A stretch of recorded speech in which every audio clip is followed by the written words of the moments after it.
Take a look at what happened.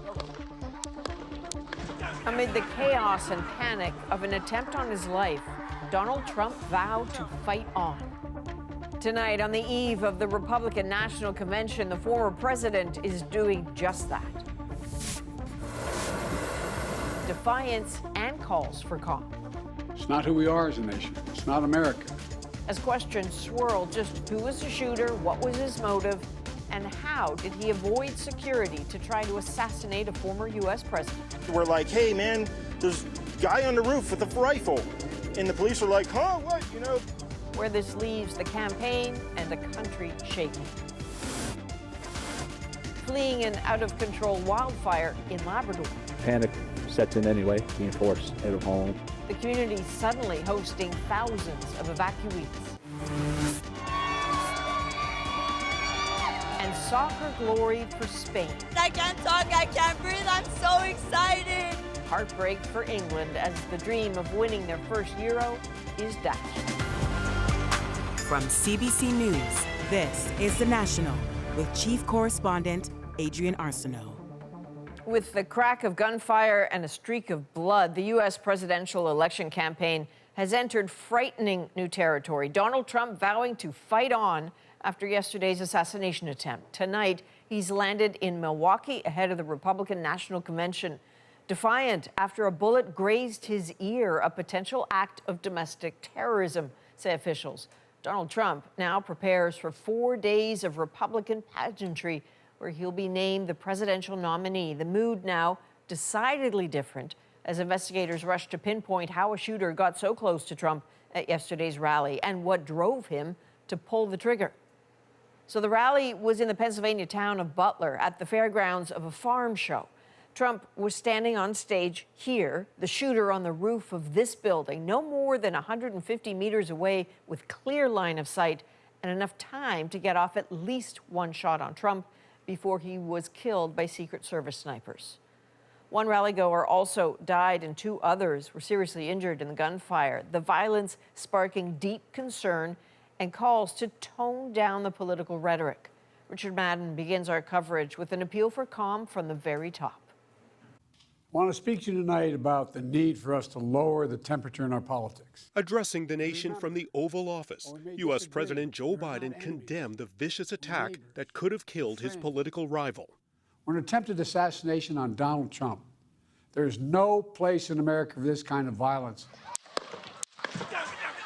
That terrifying moment played out on live TV Saturday night. Gunfire erupting, Secret Service agents rushing the stage, Trump dropping, then getting up to raise his fist, captured in this historic image. The FBI is now investigating the shooting as a potential act of domestic terrorism, probing how a gunman managed to evade the Secret Service and position himself on a rooftop just outside the venue with a clear shot to Trump's stage.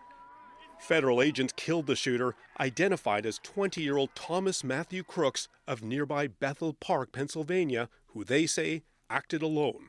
The gunfire grazed Trump's right ear, but killed one spectator, local firefighter Corey Compriator, who's being remembered as a hero. The Corey dove on his family to protect them last night at this rally. Corey was the very best of us. Investigators say Crooks used an automatic rifle registered to his father and found bomb-making materials in his car and at his home. Witnesses are still shocked at the chaos that erupted around them. It just all happened so fast.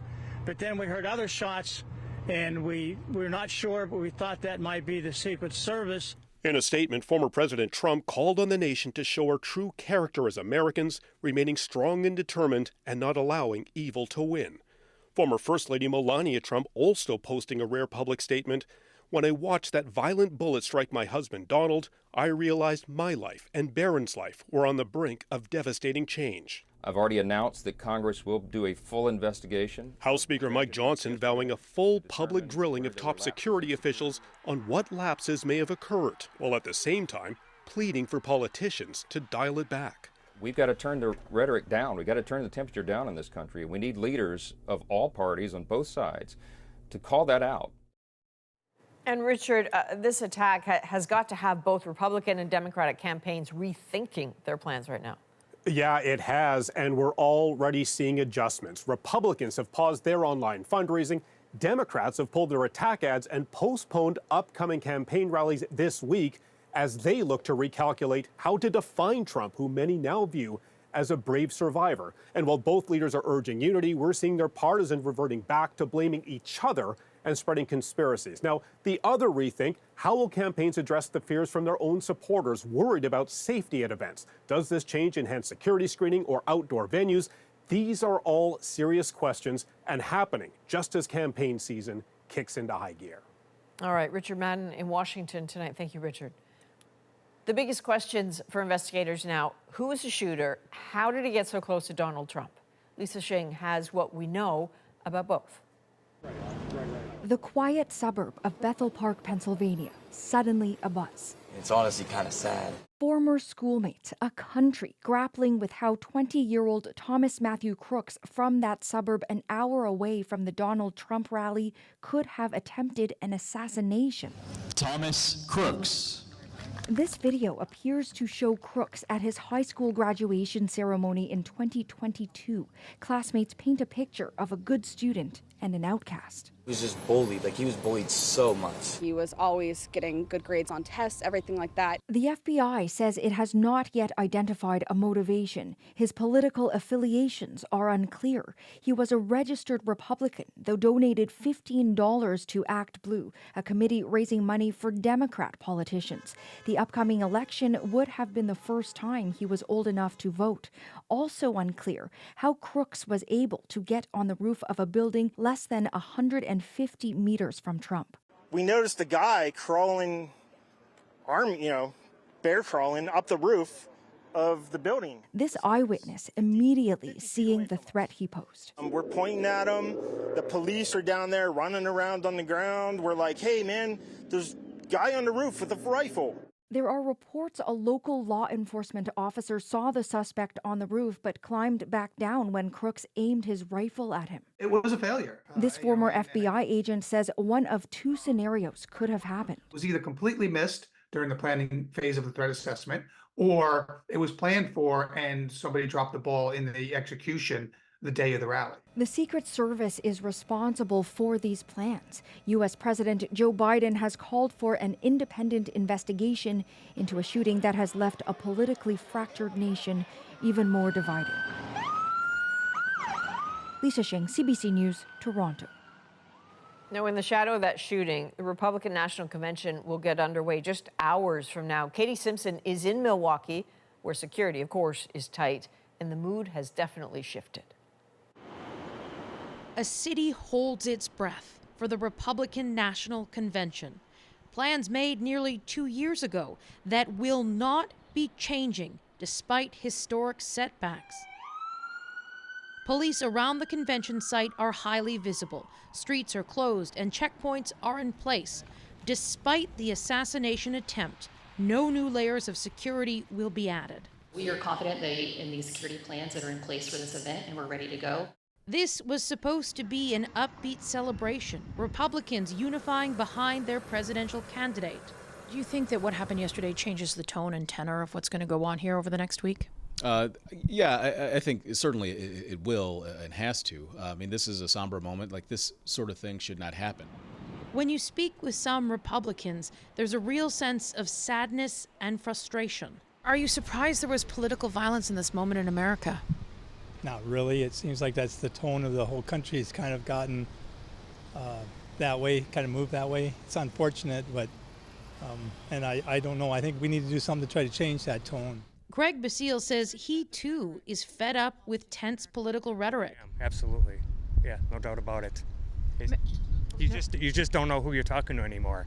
Basile is easy to spot with his Trump hat, red truck, and this sign displayed prominently in the back window. On the back of the truck, you have a sign that says F-word Biden. Is that a part of the troubling rhetoric right now? Yeah, it is. That's the best $25 I ever spent in my life. And I'll tell you honestly, 99% of everybody that sees my truck has something positive to say. Positive feedback or not, we asked again about the tone. But is that kind of language not part of the challenge around the heated rhetoric right now? Well, no, that's just direct to the point. You know, absolutely direct to the point. There's no shame to my game. So, Katie, you're inside one of the convention buildings right now. Can you give us a sense of what sort of security you're encountering as you move through? Well, there are roads blocked all over the place. Imagine you're at the airport, Adrian. There's lots of lines. You have to figure out where you're supposed to go, and there's layer after layer of security. You go through metal detectors. You wear a badge. You have to show it to different police officers and different members of the security team here as you sort of make your way around. Now, outside the official perimeter, it is a very different situation. Wisconsin is an open carry state, and that means people can have weapons. All right, Katie Simpson in Milwaukee tonight. Thank you. Now, beyond this week and this convention, what could the attempt on Donald Trump's life mean for this presidential election campaign as a whole? Alex Panetta is also in Milwaukee tonight. So, Alex, can we start with how it's affecting the campaign right now? Well, let's just refresh our memories about what American politics looked like just over 24 hours ago. Democrats were talking about potentially replacing Joe Biden. They were talking about the Republican platform, January 2025, Donald Trump's threats to democracy, January 6th. And all of that is on pause right now. Everything we think we know about U.S. politics is in a state of suspended animation, at least for the next several days. I just want to give you one example. I was wandering the hallway of that convention center behind us, and I saw this giant mural on the wall, and there's a picture of Donald Trump speaking at a podium, and next to it, it says words he often uses, saying, they're not coming after me, they're coming after you, meaning his supporters. I'm just standing in the way. That's something he says frequently. It's a reference to his criminal troubles, but that takes on this drastically and much bleaker new meaning in the aftermath of what happened yesterday. And so let's look specifically at Donald Trump's campaign now, Alex. You know, Trump was widely believed to be the frontrunner entering this weekend. Assuming that most political candidates get a bounce after a convention, assuming that human nature is what it is, he might get a sympathy bounce as well. We could be looking at a situation where he is in a much more solid position within a few days. And then that raises the question of whether Democrats next week wind up back where they started just before the weekend began, talking about potentially replacing their leader. All right, Alex Panetta in Milwaukee tonight. Thank you, Alex.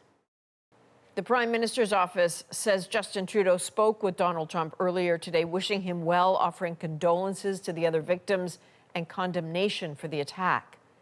That is after Trudeau issued a statement that he was sickened by the shooting and that political violence is never acceptable, a sentiment echoed by other world leaders. Ottawa also says the public safety minister has met with Canadian security officials and is exercising increased vigilance. As you've seen, there are still many lingering questions about how this shooting could have even happened.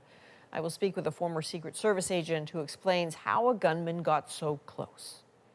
Well, here in Canada, the weather is bringing some relief in the fight against a wildfire burning dangerously close to Labrador City. Rain has fallen, and today wind shifted direction, pushing the flames away from town. The fire exploded in size Friday, prompting a sudden mass evacuation. Thousands of residents scrambled to get out, many of them ending up more than 500 kilometers down the highway in Happy Valley Goose Bay. So there, shelter and food is being provided, but as Heather Gillis shows us, the stay is more complicated for some. With an inferno threatening Labrador City, 9,000 people were forced to flee Friday with minutes' notice. Panic sets in anyway when you get in a situation like that, right? Being forced out of home and you don't know what to take. Jason Hines took his Chihuahua Taco, driving 500 kilometers east to Happy Valley Goose Bay. A difficult journey, double the usual time, heavy, slow traffic, long lines for gas. It took us 2 hours to get out of town, about 4.5 hours to get to Churchill, and I slept for 3 hours, got up, waited in line up again for 4 hours to get gas, and got gas and made it here. But no pets allowed in this arena, now a 150-bed shelter, so Hines is sleeping in his car. The SPCA offered to take him. I can't just leave him. He's stressed out enough. He's not alone. Charlie Russell fled with an entire dog sled team, 12 huskies in his truck. We had 3 rabbits and a Shih Tzu besides. We were just like the hillbillies. Happy Valley Goose Bay's mayor is asking people to help house those with pets and accessibility challenges. This is the second time in a month the town has hosted fire evacuees. They're being urged to register with the Red Cross so the province can distribute help like emergency payments and hundreds of meals. We do have some cereal. The out-of-control fire has burned about 14,000 hectares. 4 water bombers are working the Labrador side. More are attacking from Quebec. So far, the weather is helping. Temperatures did fall. There was some minor precipitation. The winds have changed to an easterly-northeasterly pattern, which will blow the fire back on itself. The fire is still on the town's doorstep, still unpredictable. With rain and possible thunder and lightning in the forecast for Monday, the Premier says it's still too early to predict when people can go home. Heather Gillis, CBC News, Happy Valley Goose Bay. The search of a Winnipeg area landfill for the remains of 2 murdered Indigenous women is a step closer to getting underway. A test dig has revealed some promising news as the women's families prepare for the emotional process. Riley Lachuk shows us how they're being supported. Just outside of Winnipeg, a space for families to gather. A healing center in the shadows of a landfill where an unprecedented search for the remains of 2 Indigenous women will soon begin. And now it's just time to bring my cousin home. Melissa Robinson is the cousin of Morgan Harris, one of 2 women whose remains are believed to be in the landfill. The other, Mercedes Myron, both women victims of convicted serial killer Jeremy Skibitsky. Harris's daughter Elle hopes this lodge will allow her space to properly heal. I've been pushing it to the side for the past year or so, and it's time for us to grieve now. Right now, the center is just one open room, a building on stilts. But when it's done, the families of Harris and Myron will have separate spaces. I think it's really critical for the families to have that space, that opportunity to be together, to support the search. The efforts led by the province are gearing up. A test dig is now completed.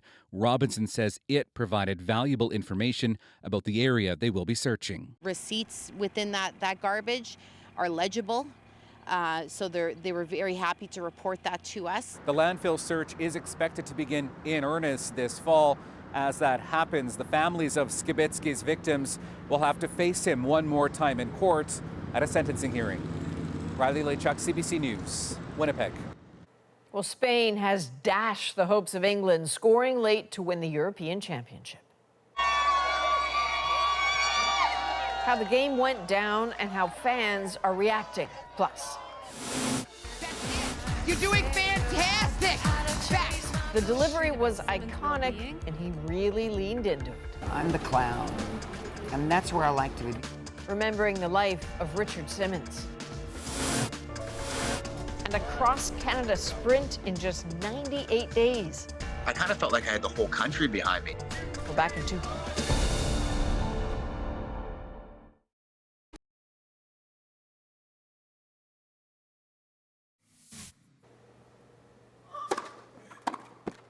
Game, set, match. Alcaraz. Beautiful tennis. Spain's Carlos Alcaraz is a Wimbledon champion for the 2nd year in a row.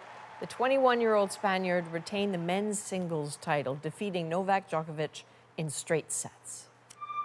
The Princess of Wales. And that is a standing ovation for the Princess of Wales at Centre Court, just her 2nd public appearance since revealing her cancer diagnosis in March. Catherine watched the match alongside her daughter, Princess Charlotte, and presented the championship trophy. And it's been a big weekend for Spanish sports fans, with Spain also winning the 2024 European Championship, stunning England with a late goal to take home the trophy. Corbina Oduro now on the action-packed game and the disappointment for England fans and the celebration among Spain supporters. When the final whistle blew, Spain fans erupted. What's the feeling right now? I can't even describe it. I can't talk. I can't breathe. I'm so excited. I want to cry. So I can't even describe it. My family and I were so happy. The team winning the European Championship after scoring the winning goal with minutes to spare. I think what really brought Spain together the old, the young coming together. We're just happy that Spain came out on top, which we knew they would. In this final, the stakes were high. Spain trying to win its first Euro since 2012. England looking to win its first ever after losing in the final 3 years ago. Their fans left disappointed again. Gutted that we didn't win, obviously, but like the team did very well just to get this far. Others calling for a change ahead of the next Euro, which is being hosted by the UK. As long as that manager is the manager of England football team, we'll never win anything. Bravo to Spain, fantastic team, they've rebuilt, but we were rubbish. For Spain fans, the celebration is particularly special. This is the team's 4th European title, a new record for the tournament. They are young players, good spirits, and they wanted to bring some happiness back to the old country, you know? Some are even looking forward to the 2026 World Cup, hoping they can use this momentum to earn yet another trophy. Cubino Duro, CBC News, Montreal. Richard Simmons is being remembered tonight, both for his physical fitness and his larger-than-life personality. Give yourself a hand! Good job, good job. We'll look back at his legacy next. And a former Secret Service agent gives an insider's perspective on how agents tried to protect the lives of presidents and former presidents and what was happening in Pennsylvania. That building was in the outside of the secure zone. What went wrong and what will change as this campaign continues. The National breaks down the story shaping our world next.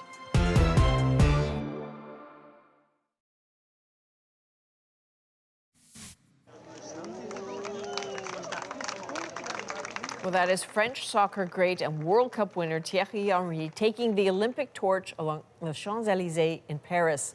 The flame arrived in the host city on Bastille Day, marking the start of the French Revolution. The torch relay continued on horseback through the city. The opening ceremony is on July 26th. Well, memories and tributes today for the fitness icon Richard Simmons. He died yesterday at the age of 76. Simmons built an empire around making fitness fun and funny in his own larger-than-life way. Mira Bain shows us a legacy that stretches beyond the gym. 2, 3. Bursting onto the fitness scene with gusto. You're doing fantastic! Richard Simmons' message, exercise is for everyone. With his signature short shorts and sparkly tank tops, he lit up the 1980s. Karen, can you feel it? Toning and sweating his way into living rooms with his series of aerobics videos, Sweating to the Oldies. His motivation, a deeply personal struggle with childhood obesity. What have we done to the kids of the United States of America? His mission to promote exercise for kids took him all the way to the U.S. Congress. Simmons brought his zest for life and compassion to Canada, with stops at a wellness conference in Winnipeg in the 1990s. I truly believe you get more out of someone if you do it in a humorous way. And this Edmonton breast cancer fundraiser in 2013.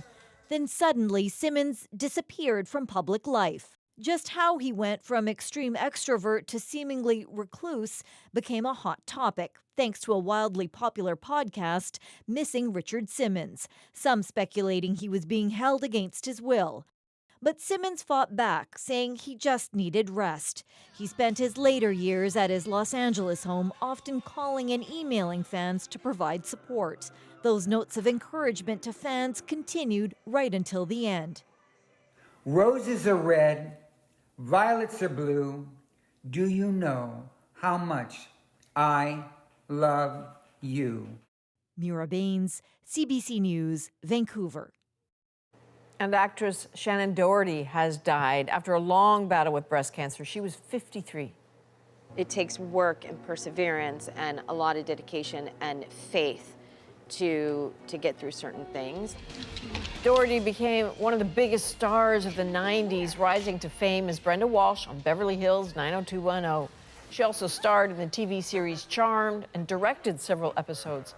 Doherty's publicist says she died yesterday, surrounded by her loved ones. Hold it, come here, right here. Oh, yes, please. Okay.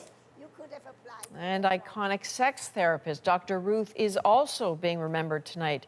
For generations, she was known for her television and radio shows about sex and relationships, tackling topics that were once taboo with some frank and funny advice. She also wrote dozens of best-selling books. Ruth Westheimer was 96. She died peacefully at her home in New York City on Friday.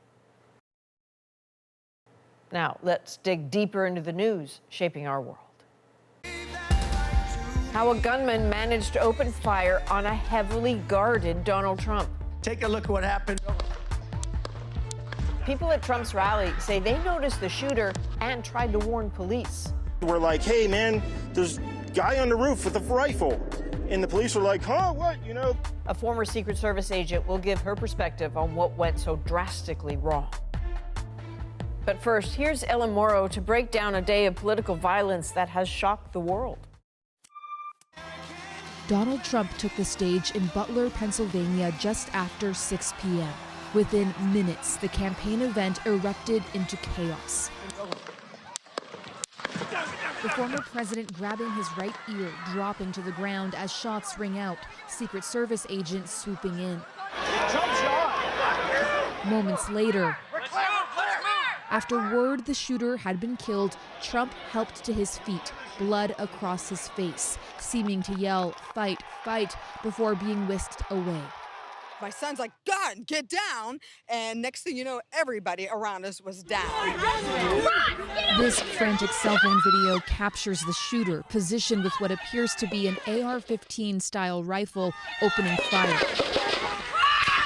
Perched on a rooftop less than 150 meters from where Trump was speaking, the vantage point somehow left unsecured despite its clear line of sight to the stage. We noticed a guy bear crawling up the roof of the building beside us. This witness said he immediately told nearby police. The police were like, huh, what? You know, like they didn't know what was going on. You know, we're like, hey, right here on the roof, we can see him from right here. We see him. You know, he's crawling. And next thing you know, I'm thinking to myself, why is Trump still speaking? Why have they not pulled him off the stage? Reports say the gunman pointed his rifle at a local police officer who pulled himself onto the roof but was unable to stop the shooting. Take a look at what happened.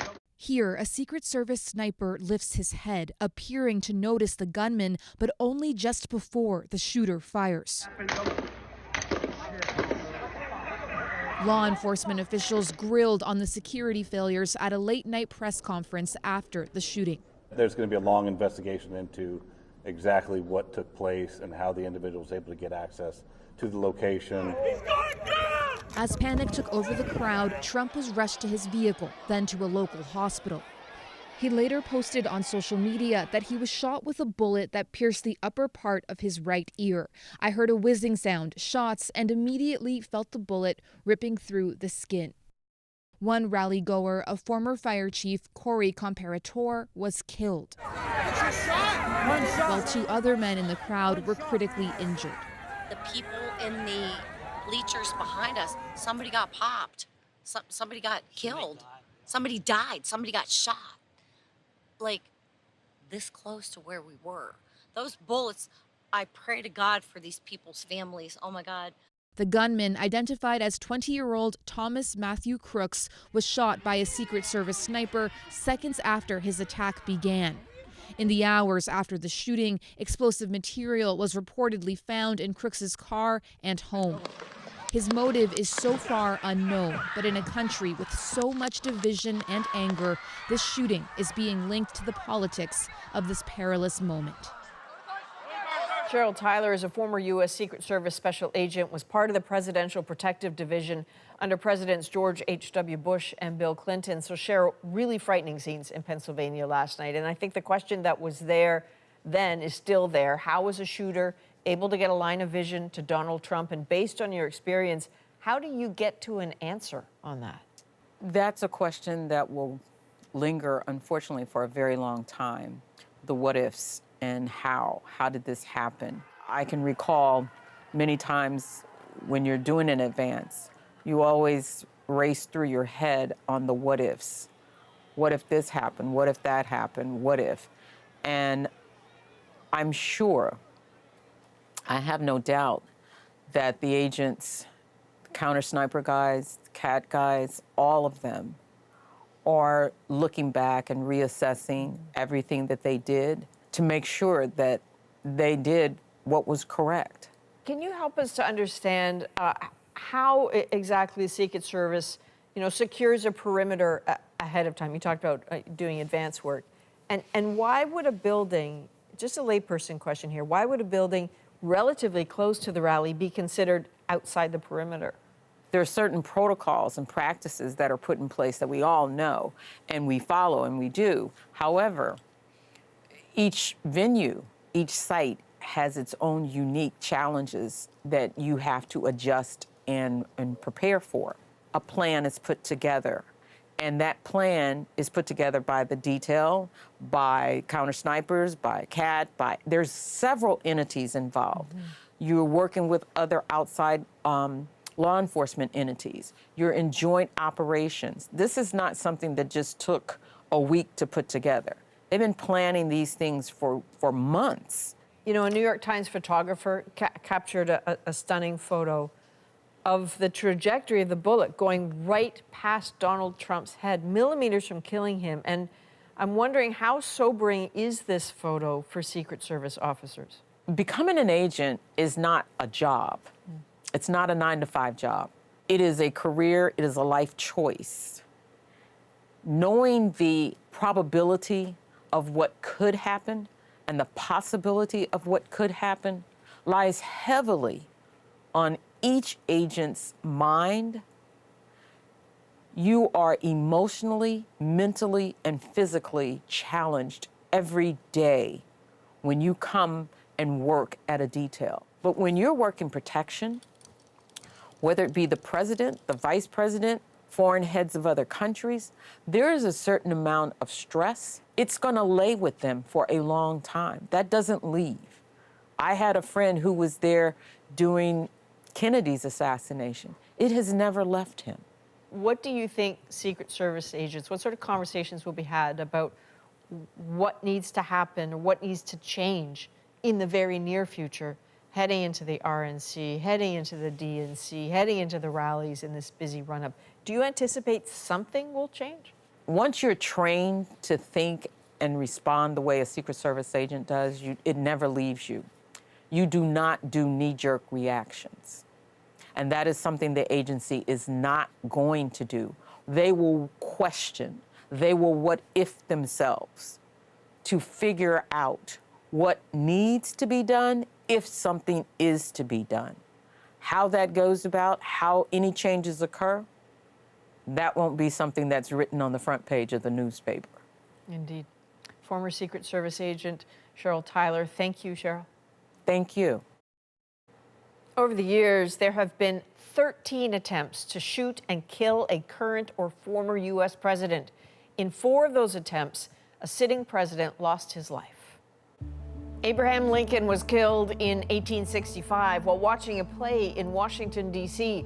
And in the next 3 decades, 2 more were shot and killed. James A. Garfield in 1881 and William McKinley in 1901.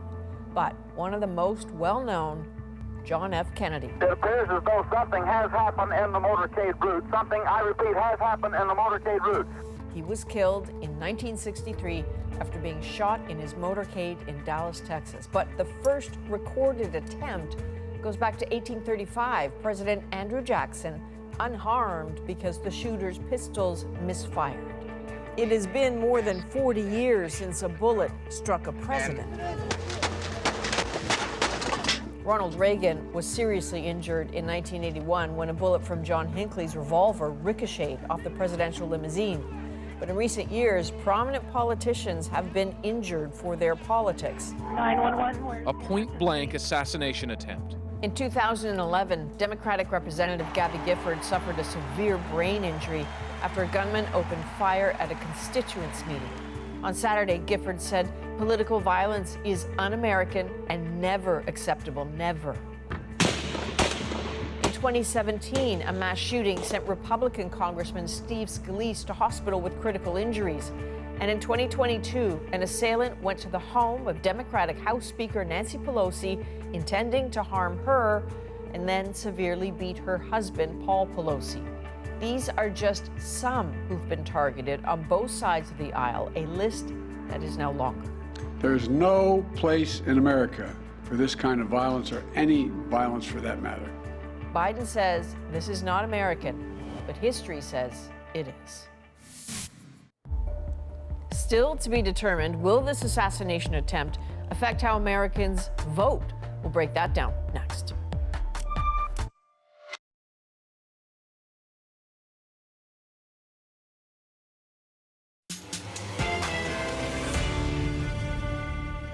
The urgent cries to cool down political rhetoric in the wake of an attempted assassination. We can't allow this violence to be normalized. It's time to cool it down.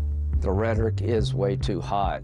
And starting in just a few hours, the Republican convention to nominate Trump. We're working with 40 different law enforcement agencies. But the seismic impact on U.S. politics goes well beyond that. So let's turn to some keen political observers. Brian Stelter is the special correspondent for Vanity Fair. Tolu Olorunipa is the Washington Post White House bureau chief. Gentlemen, thank you. Tolu, President Biden just spoke from the Oval Office earlier this evening. He is walking this really fine line here of being a unifier in chief, I suppose, but also someone who's battling a tough re-election against Donald Trump. What more do you know about how he and the White House are responding to what happened last night? It's a very delicate balance that President Biden and his aides have to strike. He is the president. He's the commander in chief. He's the person who leads this government and has to lead Americans in times of trial.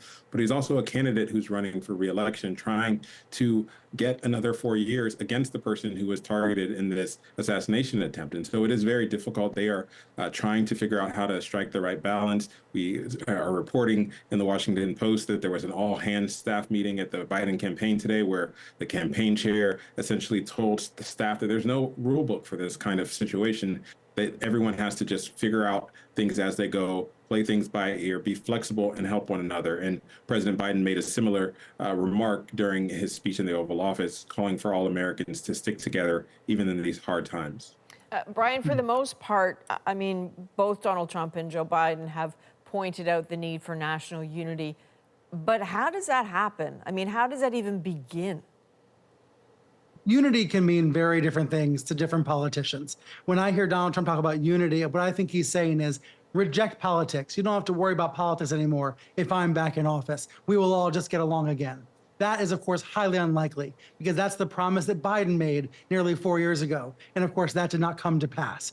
But rather than fantasize about unity, we should talk about a desire for nonviolence, for civil conversation instead of civil unrest. And that is where the vast majority of Americans agree.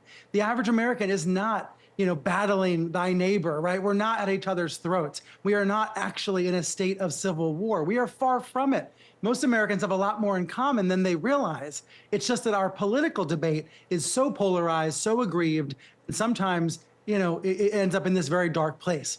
What we're ultimately talking about is probably an individual, a perpetrator, who was mentally ill. So there will be debates about that, debates about guns. And honestly, if we get back to those debates, I feel like we'll be in a better place in this country because we will be back to those political policy arguments rather than conversations about whether America itself is being tugged and pulled apart. And perhaps back to facts. Frankly, Yes, we don't yes. know. We don't know what happened. We don't know his motivation. And maybe Right. this is a moment for patience, right? Rather than speculation.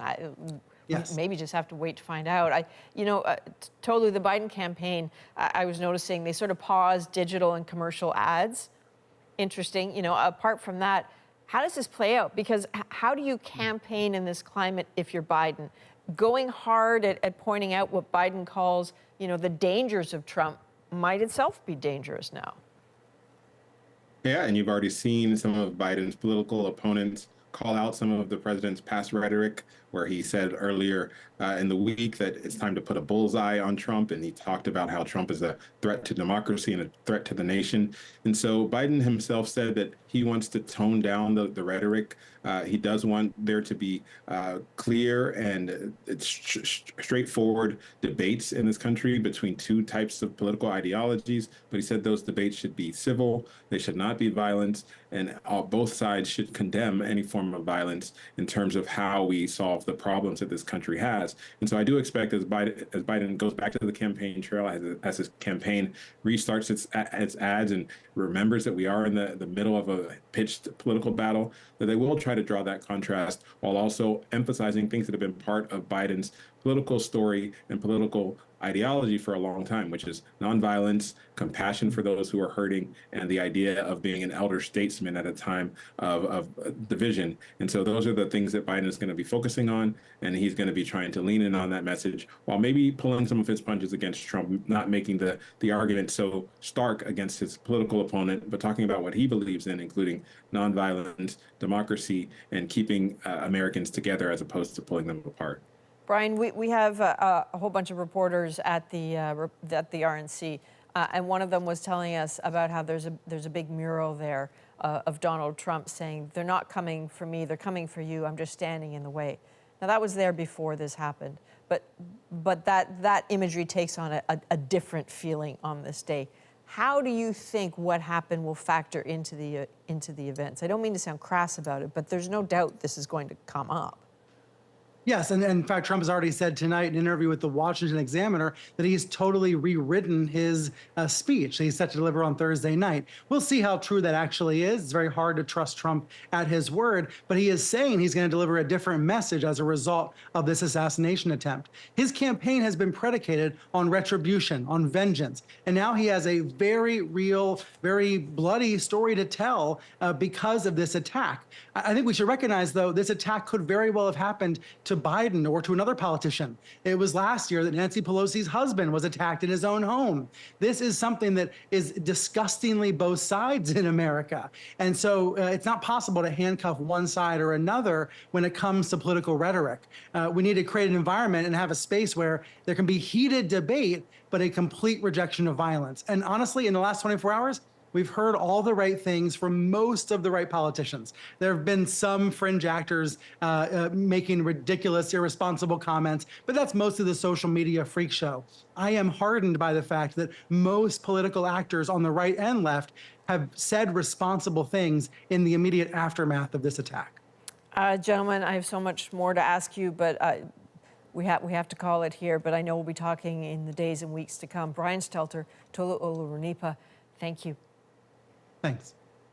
A big week, of course, this week as Republicans meet for their convention in Milwaukee. Donald Trump is already there preparing for his nomination, and we'll have extensive coverage for you all week. Coming up, a coast-to-coast marathon. Kind of felt like I had the whole country behind me. This motivation for this incredible run, next in our moment.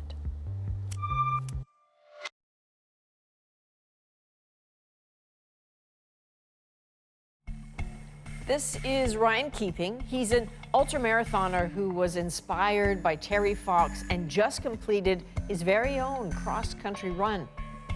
So that coast-to-coast trek took 98 days and 11 pairs of shoes, all to raise money for the Heart and Stroke Foundation. Tonight, his incredible accomplishment is our moment. I knew there'd be hard days, right? But I knew as long as I just keep moving forward, there's nothing that's going to stop me from doing this. We started in St. John's, Newfoundland, and we went all the way to Victoria. It actually was 98 days straight of 75 kilometers a day. It was over 7,000 kilometers. Flying down the highway, heading towards Vancouver. We went through all kinds of different weather, and it was really awesome. Like, I had so much support. Every place I went, basically, there's people running with me. So we raised money for the Heart and Stroke Foundation. Everyone in my family has heart disease. My dad, my grandfathers, uncles. So my dad was with me. I mean, he drove that van behind me at 7 kilometers an hour all day for 98 days. It was pretty awesome to have him put his life on pause and come do this with me. I just want to say I'm incredibly proud of Ryan. I'll tell you, it makes it some easy to get up and run, especially on days, you know, if you're sore, you're tired. It's pretty easy to get up and run when you're getting hundreds and hundreds of messages. I kind of felt like I had the whole country behind me. Amazing. 75 kilometers a day. Can you imagine that? And you saw one of the pictures there with the jug. Well, what was happening there is they were taking a jug of water from the Atlantic, to pour into the Pacific. That was an homage to Terry Fox. All of it was, really. Thank you for being with us. You can watch anywhere, anytime on the free CBC News app and subscribe to the National's YouTube channel. I'm Adrienne Arsenault. Take care.